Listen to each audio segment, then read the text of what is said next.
everyone, welcome back to the Rayo Moon Oracle. I'm Rayo, and today I wanted to go over another Oracle deck. Today we have the Earth Magic deck by Stephen D. Farmer. Stephen D. Farmer, he's written a couple books, and he has a couple other Oracle decks. This one is one I've had for quite a while, actually. You can kind of see my box is a bit beat up at this point because I've used this deck a lot. But the Earth Magic Oracle deck, it is a 48 count deck that has a lot of different Earth elements to it. Earth Magic, right? So it comes in this nice little box here. Again, 48 cards. The back of the cards look like this. Got a nice tree. This deck is not good, I'd say, for reversals. It's specifically set up to just be face-up cards. I like this deck a lot. It was probably one of the first Oracle decks I started with, and it worked really well for me to kind of figure out how Oracle decks work. The book is really good for the descriptions and kind of the meanings and what you can pull out of the cards, and some of the details in here. So we have the childhood card, which is innocence. So we have our element, like what they call the earth element, and then the meaning, and then you have our picture here. So we've got a lot of different symbols and imagery you can find in here. So we've got that sun shining through, we've got the children in there, we've got a pond. So there's a couple different elements in there that you can interact with that would represent childhood. I'd say it's very similar for each of the cards. It's multi-layered, and you can figure out all the different imagery and how it applies to your given situation. I think this is a reasonable size deck. 48 is a pretty good solid number, not too big, not too small, and they fit pretty well in the hand. It doesn't feel like an overly big deck, overly small deck, or by any means, and it stays pretty compact in this box, which is really nice. So, let's see, shuffleability. Shuffles really well. At this point, I think my cards are a little sticky because I've just had this deck for so long and have handled it a really long time. So let's do a walkthrough of all the cards. Let me show you all 48 here. Cards come in alphabetical order in the book, but I'll just start with the cards I have on top. So first card we have is going to be Fog, which is veiled. Fire, Passion.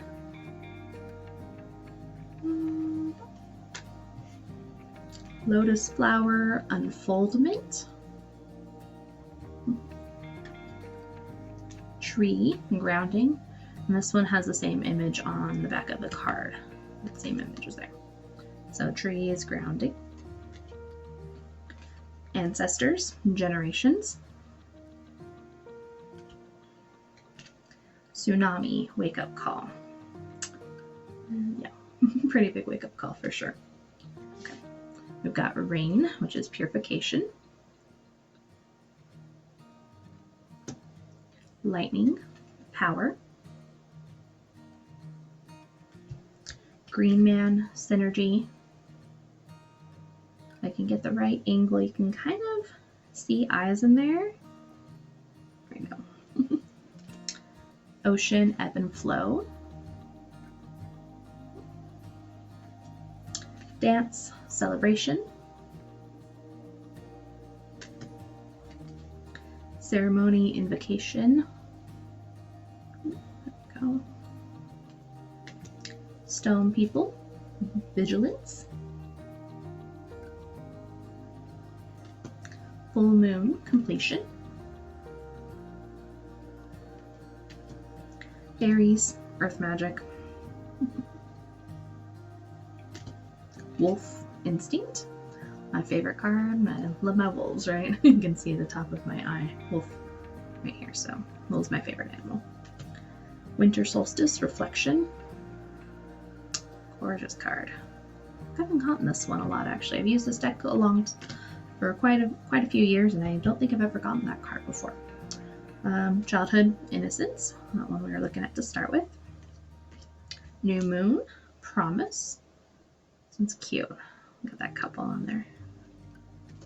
Volcano, Volatility. Yeah, makes sense. Clouds, Shapeshifting. Dragonfly, Emergence. This card I've gotten a lot. This card represents an era of my life, my spiritual journey for sure. We've got Dawn, New Beginnings. Eagle, Communion. Spring Equinox, Rebirth. She's pretty. I like her a lot. Island, Solitude. Yeah, this one's poignant for that energy for sure. Iceberg, Submerge. Meadow, Vulnerability. Rainbow, Blessings. Lake, Stillness. That one looks like a Monet painting. Gaia, Nurturing. I haven't gotten this card very much either in all my years using this deck. Love this card. Crystals, Focus. Beautiful purple color, my favorite color. Forest, Breathe. Oh, it looked like there was a person in there, and I was like, wait, I've never seen that before. Like right there. It looks like there's a person.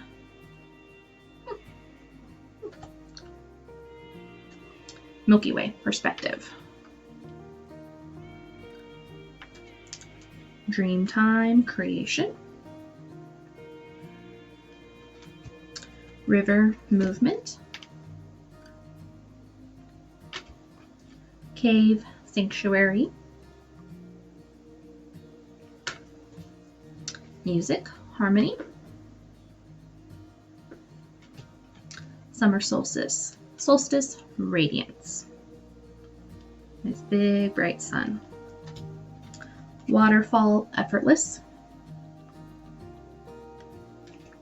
Love, Compassion. Autumn Equinox, Release. Perfect time of year. This is great representation for this time of year. Whale, Breach. Shaman, Ancient Healing Wisdom. Wind, Activation. DNA, Karma.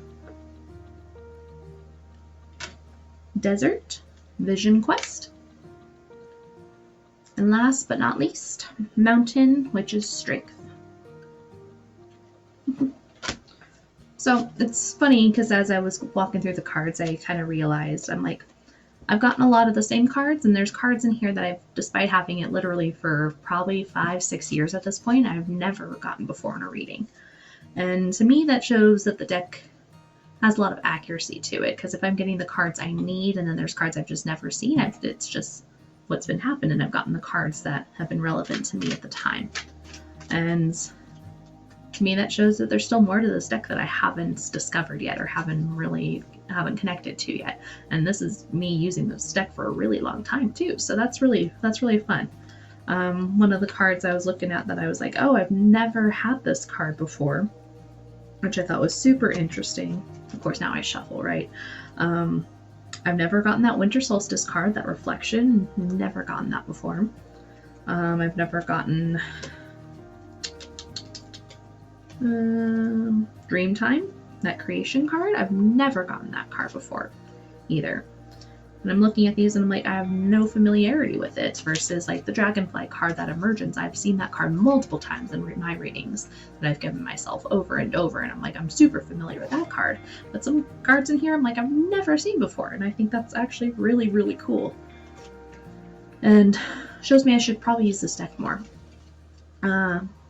Earth Magic, though, this one, I'm very much an outdoorsy person and a person that connects to nature.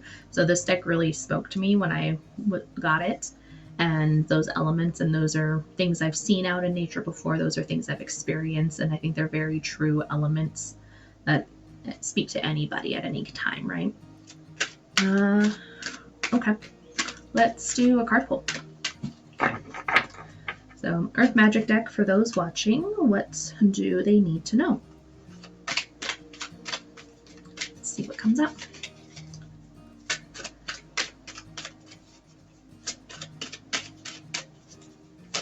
Yeah.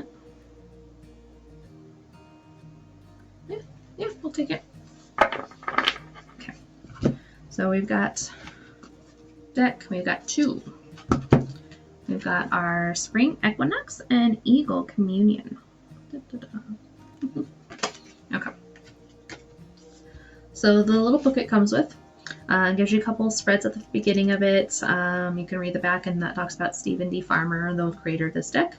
And there's 2 little sections to each description. The first part talks about the card and the elements and the symbols in the card, and then the second part underneath the little squiggle talks about the actual meaning and message behind the card. So we've got Eagle. Let's start with Eagle. Eagle is communion. So here the man and the eagle make contact through their eyes and spirits. I'll hold this up for all, yeah. Okay, the man has performed a ceremonial calling to Eagle, brother, who now comes to him as a familiar friend. It is an intimate relationship between human being and feathered being, one of both spirit and flesh. Yet it is ultimately this deep spiritual kinship that connects them, formed from their recognition of the sacredness of this bond. Eagle spirit is often associated with the highest and noblest, encouraging us to let our spirits soar. Through this communion, we know that we can touch the sky. We know that we can be more than just 2-legged creatures clinging to the ground. We are intimately related to all life on the planet, and it is through communion with any expression of life that we realize how vitally connected we all are. Now here's the next little part of the description. Whenever you experience a heartfelt communion with some physical expression of life, plant, animal, human, or anything else, it is only then that you can truly feel how your life force is similar to the life force that is all around you. It is only a matter of the differences in form. An essence is articulated into the physical world in a multitude of ways that is the same in everything and everyone, although it manifests in various shapes and characteristics. This essence is spirit emanating from all of the core of all things. Communion with nature is essential for you now. Take some time to do an open-eyed meditation with any nearby animal or plant. Relax your body as much as possible, breathe consciously, and keep your attention on the life form you are communioning with. After a moment, you will notice a sense of the boundaries dissolving, and a melding of the I and thou. You may even receive messages or impressions as you find yourself in the flow of unspoken communication. Okay. Now we'll hop over to Spring Equinox. I think it's interesting because it's the opposite side, because we're in autumn equinox right now, and this is the opposite, our spring, which is rebirth. Okay. Maybe there's a bunch of you watching that is in the other hemisphere. Spring equinox, rebirth. The spring equinox, also called the vernal equinox, occurs on March 20th or 21st in the northern hemisphere and September 20th or the 21st in the southern hemisphere. This is the point when the sun crosses the plane of the equator and the day and night are the same length across the planet. Earth Mother is pregnant and is birthing once again. Crops can once again be planted. This card features a rendition of Ostera, sometimes spelled Osteri or Esteri, a Germanic goddess of spring. Ostera is also a Northern European name for Astarte, which means womb, and is another name for Venus, the goddess of love, passion, and creativity. The Christian holiday of Easter stems from this goddess, and in this card we see the archetypal symbols of the spring equinox that represent the rebirth of the world, such as rabbits, eggs, and flowers. It is indeed in time for renewal. Sorry if I messed up any of those pronunciations. You thought this passage you have been through would never end. Just as certain that the light of the world fades every few months, it makes its return, and the earth rejoices. The fresh breath of spring sweeps away the cobwebs acquired from the absence of light. The light is now obviously increasing as nature begins to emerge in all her forms, shapes, and colors that remind us of the continuous cycles of Earth Mother. The cycle of rebirth you're experiencing follows a considerable challenging time. Any tears you have shed may clear the way for what has been gestating, which is now ripe and ready to emerge. That which no longer serves you needs to be put to rest, so that a freshness and newness of spirit can make itself known to you. Sometimes birth can be painful, particularly in that passage just before delivery, yet what emerges can be fresh and beautiful. Be with the emergence of this next cycle with faith and grace. That one speaks to me for kind of what's going on in my life right now. Okay.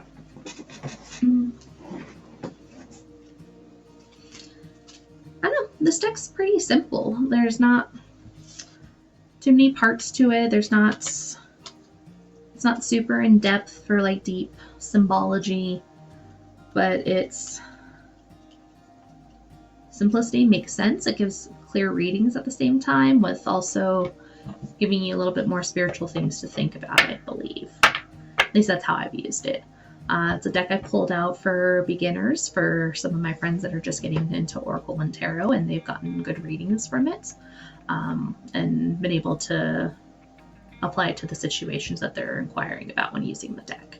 And I think that's a really strong call for this deck. It's easy to use and makes sense, and it's one I keep on me a lot, honestly. That's why this box is so beat up, is because I use it pretty frequently and always keep it on me, because it does really well for me, and I think it'll do well for a lot of people. And it's pretty. It's really, really pretty. Some of these imagery, the imagery in this card is just, I've been here. I've been to some of these places. I feel like I recognize it. Almost looks like arches in Utah. It's like, I've been there. This mountain, I've been on that mountain, it feels like. I know. I've connected to this deck right away. Yeah. Not doing much more for it. I highly recommend this deck. I recommend Stephen D. Farmer's stuff as well. He's done a couple other Oracle decks that I've been thinking about. Maybe you'll get at some point.